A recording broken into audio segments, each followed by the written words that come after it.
Hi ಎಲ್ಲರಿಗೂ ನಮಸ್ಕಾರ friends. ಇವತ್ತು ಪ್ರಾಣಿಗಳಿಗೆ ಏನಾದರೂ ಸಮಸ್ಯೆ ಇದ್ದರೂ ಆ್ಯಂಬುಲೆನ್ಸ್ ವ್ಯವಸ್ಥೆ ಇದೆ ಕರ್ನಾಟಕದಲ್ಲಿ.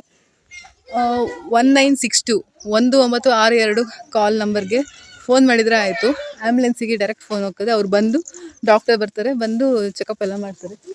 ಸೊ ಈಗ ನಮ್ಮ ಫಾರ್ಮಲ್ಲೂ ಕೂಡ ಮಾಡ್ತಿದ್ದಾರೆ, ಬನ್ನಿ ನೋಡುವ. ಈ ಮಾಹಿತಿ ತಿಳ್ಕೊಳ್ಳೋ ಮುಂಚೆ ಯಾರೆಲ್ಲ ಫಸ್ಟ್ ಟೈಮ್ ನನ್ನ ವ್ಲಾಗ್ ಅನ್ನು ನೋಡ್ತೀರಾ ಅವರು ಸಬ್ಸ್ಕ್ರೈಬ್ ಮಾಡಿನೇ ವಿಡಿಯೋ ನೋಡಿ, ಹಾಗೆ ಬೆಲ್ ಐಕನ್ನ ಕ್ಲಿಕ್ ಮಾಡೋದನ್ನ ಮರಿಬೇಡಿ. ಯಾರೆಲ್ಲ ಆಲ್ರೆಡಿ ಸಬ್ಸ್ಕ್ರೈಬ್ ಆಗಿದ್ದೀರಾ ಅವರು ಲೈಕ್ ಮಾಡಿ, ಶೇರ್ ಮಾಡಿ, ಹಾಗೆ ಕಾಮೆಂಟ್ ಮಾಡಿ. ನನಗೆ ಈ ಪಶು ಸಂಜೀವಿನಿ ಆಂಬ್ಯುಲೆನ್ಸ್ ಬಗ್ಗೆ ಮಾಹಿತಿನೇ ಇರಲಿಲ್ಲ. ನಮ್ಮ ವೆಟರ್ನಿಟಿ ಡಾಕ್ಟರ್ ನಮಗೆ ಹೇಳಿದಾಗ ನಮಗೆ ಗೊತ್ತಾಯಿತು. ನಮ್ಮ ಹಾಗೆ ತುಂಬಾ ರೈತರಿಗೆ ಈ ವಿಷಯ ತಲುಪಿರುವುದಿಲ್ಲ. ಸೊ ಈ ವಿಡಿಯೋನ ಎಲ್ಲ ರೈತರಿಗೂ ಅಥವಾ ಜಾನುವಾರುಗಳನ್ನ ಯಾರು ಸಾಕ್ತಿದ್ದಾರೆ ಅವ್ರಿಗೆಲ್ಲರಿಗೂ ಶೇರ್ ಮಾಡಿ ಅಂತ ಹೇಳ್ತೀನಿ. ಈ ಆಂಬ್ಯುಲೆನ್ಸ್ ಬೆಳಿಗ್ಗೆ 9 ರಿಂದ ಸಂಜೆ 5ರವರೆಗೆ ಕೆಲಸ ಮಾಡ್ತದೆ. ಇದು ನಮ್ಮ ದೇಶದಲ್ಲಿ ರೈತರಿಗೋಸ್ಕರ ಮಾಡಿರುವಂತಹ ಪಶು ಸಂಜೀವಿನಿ ಯೋಜನೆ.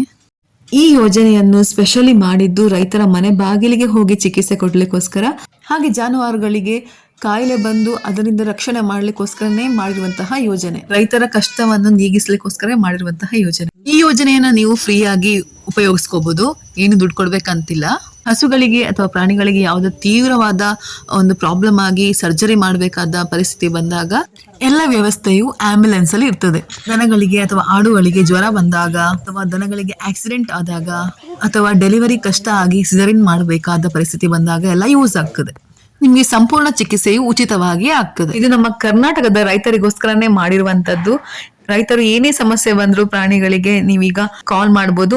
ಅವಾಗ್ಲೇ ಹೇಳ್ದಾಗೆ 1962ಕ್ಕೆ ಕಾಲ್ ಮಾಡಿದ್ರೆ ಆಯ್ತು, ಅವ್ರು ನಿಮಗೆ ಪಿಕಪ್ ಮಾಡ್ತಾರೆ. ಇದರಲ್ಲಿ ಒಂದು ವೆಟರ್ನಿಟಿ ಡಾಕ್ಟರ್ ಇರ್ತಾರೆ, ಪಶು ವೈದ್ಯ ಇರ್ತಾರೆ, ಅವರ ಸಹಾಯಕ ಇರ್ತಾರೆ, ಹಾಗೆ ಡ್ರೈವರ್ ಕೂಡ ಇರ್ತಾರೆ. ಡ್ರೈವರ್ ಅಟೆಂಡರ್ ಆಗಿ ಕೂಡ ವರ್ಕ್ ಮಾಡ್ತಾರೆ.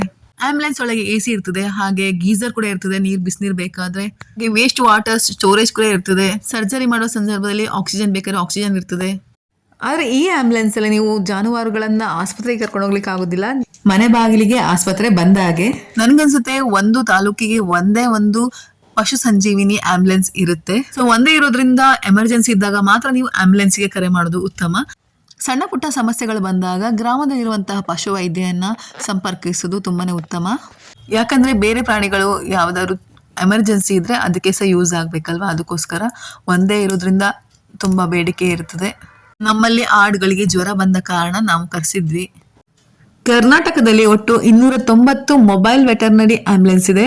ಪ್ರತಿಯೊಂದು ಆಂಬ್ಯುಲೆನ್ಸ್ಗೆ ವರ್ಷಕ್ಕೆ 18 ಲಕ್ಷ ದುಡ್ಡು ಖರ್ಚು ಮಾಡ್ತದೆ. 60% ಅಷ್ಟು ಕೇಂದ್ರ ಸರ್ಕಾರ ಕೊಡ್ತಾರೆ, 40% ಅಷ್ಟು ರಾಜ್ಯ ಸರ್ಕಾರ ಕೊಡ್ತದೆ. ಹಾಗಾಗಿ ನೀವು ಉಚಿತವಾಗಿ ಈ ಸೌಲಭ್ಯವನ್ನು ಬಳಸ್ಕೊಳ್ಬೋದು. ಸಣ್ಣ ಪುಟ್ಟ ಸಮಸ್ಯೆಗೆ ನಿಮಗೆ ಡಾಕ್ಟರ್ಗೆ ಕಾಲ್ ಮಾಡ್ಬೋದು. ಹೀಗೆ ತೀವ್ರವಾದ ಸಮಸ್ಯೆ ಇದ್ದಾಗ ನೀವು ಆಂಬ್ಯುಲೆನ್ಸ್ಗೆ ಕಾಲ್ ಮಾಡ್ಬೋದು.